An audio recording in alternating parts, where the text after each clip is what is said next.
Nako, heto na po mga kabayan, Senator Joel Tiwalaga. Nako, taksil. Yan mga kabayan, kapapasok lang, wala kang konsensya. Joel, Marcoleta, hindi bumigay. Yan po ang ating alamin mga kabayan sa video ito. Pero bago po natin simulan yan, palike naman po ng video ito. Malaking tulong po yan. Maraming salamat po. At eto nga mga kabayan, bago po natin i-play yung video, eto pasadahan po muna natin itong mga nagte-trending na balita dito po sa social media at etong talagang walang humpay. Oo. Ang mga banat ni Senator Ping Lacson dito po kay Senator Alan Peter Cayetano. O ito na naman po ang kanyang banat mga kabayan. Ping kay Alan, kawawa ka naman, parang malapit nang bumigay. Ayan mga karbi natin, no? O, malapit na daw bumigay. O, sabi po dito sa Abante News Online, nangangamba, ayan, no? Nangangamba si Senator Ping Lacson na baka bumigay si Senator Alan Peter Cayetano matapos itong masipa bilang Senate President. Ayan mga kaubayan. Ako, tatawanan ka lang ni Senator Alan Cayetano, no? Kayo ang malapit ng bumigay, no? Oh, ito i-explain natin kung bakit sila ang malapit ng bumigay. Kasi nung nakuha po ni Senator Alan Cayetano yung Senate presidency mga kaubayan, nataranta po sila. Halos gumuho yung mundo nila dyan sa Senado mga kaubayan. Hindi sila mapakali. Araw-araw nilang binabanatan si Senator Alan Cayetano. Dahil nga malapit na silang bumigay mga kaubayan. Diba? Dahil magkakabistuhan na pag natuloy po yung flood control investigation. Sa dami-dami po ng pinagdaanan ni Senator Alan Peter Cayetano, no? Naging sa Kongreso, sa Senado, pabalik-balik lang, no? Sa kanilang lugar, di ba? Sa Takiga. Bibigay kaya yan? Ganyang problema lang mga kaubayan. Tapos yung prinsipyo niya pa, di ba? Binabase niya lagi sa Bible yung mga principle na yan mga kaubayan. Diba? Yung mga ganyang tao, hindi po yan agad-agad na bumibigay. Mas ikaw pa, ito kay Senator Ping Lacson, mas ikaw pa siguro ang malapit ng bumigay. Or dati nga, bumigay ka na diba? Dahil nung hinuhuli ka ng batas ng Pilipinas, ikaw ay nagtago, mga kaubayan. Huwag natin kalimutan yan. Diba? Na si Senator Ping Lacson ay naging isang pugante ng ating bansa. Okay? Tapos ngayon, magmamalaki siya dito kay Senator Alan Peter Cayetano. Diba? Sasabihin niya, malapit ka nang bumigay. Parang hindi professional, mga kaubayan. Parang very bully itong si Lacson mga kaubayan. Anyway, ano pong masasabi niyo dyan mga karbi natin? Just comment down below. At eto, pasadahan din po natin to si Risa Hontiveros mga kaubayan. Ayan Sabi po kasi dito ng isang attorney na si Del Rosario, no? Sabi po dito fuck daw, fuck. Ang tanging rason kung bakit galit kayo kay Senator Risa Hontiveros ay dahil naging kritiko siya ng mga Duterte. Kaya lahat ng ginagawa niyang maganda para sa inyo ay kasuklam-suklam. Your fact is not fact, mga kabayan. Hindi po yan ang katotohanan, Attorney Raci Del Rosario. Ang totoong katotohanan mga kabayan, kung bakit noon nga 'di ba nung panahon pa ni former President Duterte, hindi nga pinapansin yan no? Hindi pinapansin si Risa Hontiveros kasi malaya kayong makriticize noon ang gobyerno, 'di ba? Naipakulong ba si Risa Hontiveros? Kinasuhan ba nung mga panahong 'yun? Hindi. Kinasuhan ba si De Lima? I mean yung mga nagki-criticize kay yung criticize lang hindi yung involved sa droga. Kasi pag involved ka talaga sa drugs, talagang makukulong ka. Pero yung hindi involved at yung nagki-criticize lang, may nakulong ba? Wala naman, di ba? Ito ang fact. Galit ng taong bayan kay Senator Risa Hontiveros dahil po sa ginawa niya sa PhilHealth. Number 1 po yan mga kaubayan. Number 2, Number 2 na ikinagagalit ng taong bayan dito kasi mahilig po ito magtanim witness mga kababayan. Di ba? Yan po ang kinagagalit ng taong bayan kay Risa Hontiveros. At palagi siyang nagmamagaling kahit hindi naman. Yeah? Ay, kayo mga kababayan, ano po ang ikinagagalit nyo dito kay Senator Risa Hontiveros? Kasi sinasabi po dito nitong attorney na ito, nagalit daw tayo kay Risa Hontiveros dahil ito ay kritiko ni former President Duterte or ng mga Duterte mga kababayan. Diba? Ano pong masasabi niyo dyan mga kababayan? Just comment down below. Pero eto, basahin muna natin yung ilan po sa mga naging komento ng ating mga kababayan. Eto po, sabi po dito ni Teng Magsakay. No, mali ka dyan. Galit kami dahil sa PhilHealth. Sabi ko na nga ba nagginalaw niya hindi naman sa kanya para ipamudmod at insertion na ano ba proyekto. Na napaka-plastic, kunwari mahal ang taong bayan pero tahimik sa nangyayaring katiwalian, pinagtatakpan ang mga kasamahan na niyang buwaya, correct, di ba? Nadagdagan pa yung galit natin dahil sa pagtatakip, no? Ni Reza Hontiveros at napaka-plastic, sabi po dito, at tahimik sa mga katiwalian na nangyayari sa ating bayan, right? Sabi pa po dito mga kababayan, baligya ka na lang o ginamos te, baho man ka. Yan mga kababayan. Sabi po ni Riam sabi naman po ni Giselton, attorney baka, sabi niya, attorney baka hindi mo alam, NPE yan. Ayan na, lumalabas na mga kababayan. Anyway, ano po ang masasabi niyo dyan mga kababayan? Just comment down below at eto. Pasadahan din po natin to bago po natin i-play yung video mga kababayan. Itong si President Bongbong Marcos Jr., no? Marami po ang natutuwa pero mas marami po ang nababahala, no? Dito po sa balitang ito. Ito po kasi mga kababayan. PBBM magdadagdag ng 3 billion pondo bilang tulong sa mga OFW na galing Middle East. Ayan mga kababayan, di ba? Nakakatuwa kung pakikinggan mo, talagang matutuwa ka. 3 billion yan para sa ating mga kababayan. Pero, imbis na matuwa yung ating mga kababayan, mga karibin natin, ito po ang kanilang naging pahayag. Sabi po dito ni Jaime, pero uutang ulit, aba, may dalang 3 billion para sa maleta niya. Aray ko po, Bongbong Marcos once said, the best, ay, wag natin basahin, basta hindi maganda, ano? Sabi niya po dito but negative 13 na naman?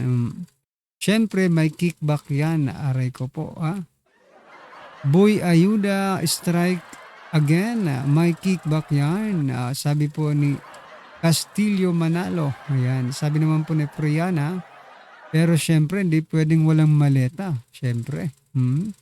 Easy money na naman, sabi po ni Judge. Sabi naman po ni Alasera, asan yung para sa asawa ko? Testing nga, aba. Mayroon dito wala pa naman siguro, hindi pa pinamimigay mga kababayan. Kasi dadaan pa yan sa matinding proseso. Diba? Yung 3 billion na yan, dadaan po yan sa matinding proseso at matinding porsyentuhan yan mga kababayan. Okay? Lakas ng tama nito. Aray ko po anyway, ano po ang masasabi niyo mga kababayan? Kayo ba natutuwa na ang presidente natin ay magdadagdag ng nagdagdag na pala sabi dito PBBM nagdagdag may existing na sigurong pondo, dinagdagan pa ng 3 billion mga kababayan. So anong masasabi niyo diyan? Kayo ba ay natutuwa o kayo ay na hindi nasisiyahan, no? Baka kasi kurakutin lang ito no? Baka kasi nakawin lang ito mga kababayan. Ano pong masasabi niyo diyan? Just comment down below at ito pasadahan na po natin yung video mga kababayan. Pasok Katao pagka kinulong ka, pinakita yung mugshot mo, we know. Na hindi ka gano'n, na hindi ka isa sa kanila. Magiging hero ka, parang si Jinggoy. Alam namin yan. Kaming mga mananampalaya ng JIL, alam namin yan. Pag kinulong ka, you're not guilty. Ano nangyari? Kahit pa sabihin may kasalanan ka, may sangkot ka sa konting nakawang, okay lang. Kasi nanalig ka, sumang-ayon ka sa nakararami sa mga Pilipino na naniniwalang merong kahayupang nangyayari sa kaban ng bayan. Ngayon, ano ginawa mo? Yung spiritual leap na nasa akin dati, ngayon nawala. Though I'm still attending Christian churches, pero not JIL anymore. Ilang dekada akong naniwala. Ewan ko lang yung mga hinti Brother Eddie na sinasabi niyang sundin ang konsyensya. Sabi ko, okay to ah. Kasi yung sinasabing konsyensya, alam natin kung ano yung tama o mali. We can distinguish the right to wrong. Ano ginawa mo? Naduwag ka or baka sangkot ka, pero it doesn't matter kung nasangkot ka man sa mga konting nakawan, maliliit na halaga lang, okay lang, mapapatawad ka namin. Kasi hindi ka naman na-mention sa maleta eh. Ang maleta, grabe yun ha.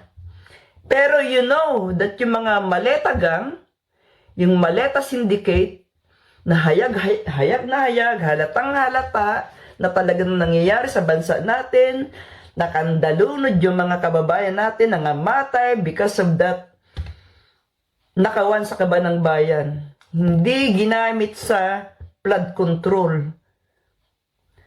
Alam niyo yung flood control, isa lang yan eh. Tip of the iceberg, marami pa yan.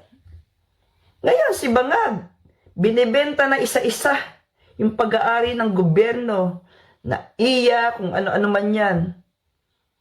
Alam mo, 2 years, I cannot wait anymore for the 2 years kasi magiging sorry state na tayo. Wala ng perang kaban ng bayan. Joel, nangihinayang ako sa'yo because this is your time na makilala ka bilang isang bayani, makabagong bayani. Si Jinggoy nga, di ba, alam natin yung mga nakaraan niya. Though he's not that madasalin, he's not really involved in the church. Pero kita mo, ano ang tingin ng taong bayan sa kanya ngayon? Isang makabagong bayani. Kasi nanindigan siya sa tama. O ngayon, inisnab ka ni Marcoleta. Ewan ko kung sinabi mo, mag-sorry ka ba or what? Kita mo reaction ng mga tao. Tapos nakipagyakapan ka pa sa mga black men, kila Risa, sa mga demonyo. Alam mo, habang pinapanood ko, nangingilabot ako, naiyak talaga ako. Ilang araw na akong umiiyak. 3 days because of that. Hindi ko akalaan gagawin mo yan. Alam mo nang nababalita namin, lilipat ka na rin sa bloke ng mga demonyo na yon. May pag-asa pa ako, baka hindi gagawin ni Joel yan. Baka makinig sa ama na kakausapin yung konsyensya na. Kasi yung konsyensya, yan yung tama yung nararamdaman natin. Ayun nga sinasabi ko, conscience knows what is right to wrong. Sa gargatum na nakawan, sa mga higanting nakawan, maleta, whatever, hindi tanga ang mga tao o ang mga Pilipino sa nangyayari sa bansa natin. Habang pinapanood ko po si ma'am, nafe-feel ko po kayo ma'am, parang na-betrayed. Tayo po ay pinagtaksilan ng ating leader na pinagkatiwalaan natin at tayo po ay iniwan, sumama sa mga tulisan. Masakit yan. However, It is indicated. Nandiyan yung pananakot, pangingidnap, ibabribe ka, tatakutin ka, kasama yung pamilya mo. Buti pa, nagtago ka na lang tulad ni Bato, mas maganda pa pakinggan, mas kikilalanin pa namin yon. Mas matatanggap pa namin yon. Kung ayaw mo makulong, buti pa nagtago ka na lang. Alam mo, isa yan sa mga iniisip ko kung mangyari na dadakpin ka, that you will be arrested, tapos tumakbo ka na lang, nagtago. Mas tanggap pa namin yun bilang mga mamamayang Pilipino. Sabihin na natin hindi bilang isang church member. Nakakadismaya kayo. Ewan ko kung si Brother Eddie ganun din yung Correct no mga kabayan, kasi tayo hindi naman tayo GIL member, di ba? Pero masyado rin po tayong nasaktan sa ginawa ni Joel Villanueva, di ba? Kasi isa po siya sa tinitingnan natin na talagang hindi po ganun ka kadaling makukuha, mababaliktad mga kababayan. Di ba? Isa po siya sa inaasahan natin. Ang iniisip ko nga na babaliktad noon ay si si Loren Legarda mga kababayan, kasi ginigipit din si Loren Legarda at saka yung anak niya no? Pero at saka babae rin madali yang di ba? Madaling sumuko kumbaga. Pero mas matapang pa si Senator Loren Legarda. Pati yung mga bilyar, yun yung iniisip ko baka isa sa mga bilyar ang bumaliktad. Pero yun pala mga kababayan, at the end of the day, si Joel Villanueva pala ang babaliktad mga kababayan. Talagang nasaktan po yung mga miyembro ng GIL, no, mga kababayan. Well, hindi naman natin sila masisi kasi kung tayo nga na hindi tayo miyembro ng kanilang church, no? Kaya medyo masakit din sa atin na yung paghuhudas niya dito po sa Cayetano Block. Well, anyway mga kababayan, ano po ang inyong opinion reaction patungkol po dito mga karibin natin? Just comment down below at syempre huwag pong kalimutang i-like ang video ito. Malaking tulong po yan. Maraming salamat po.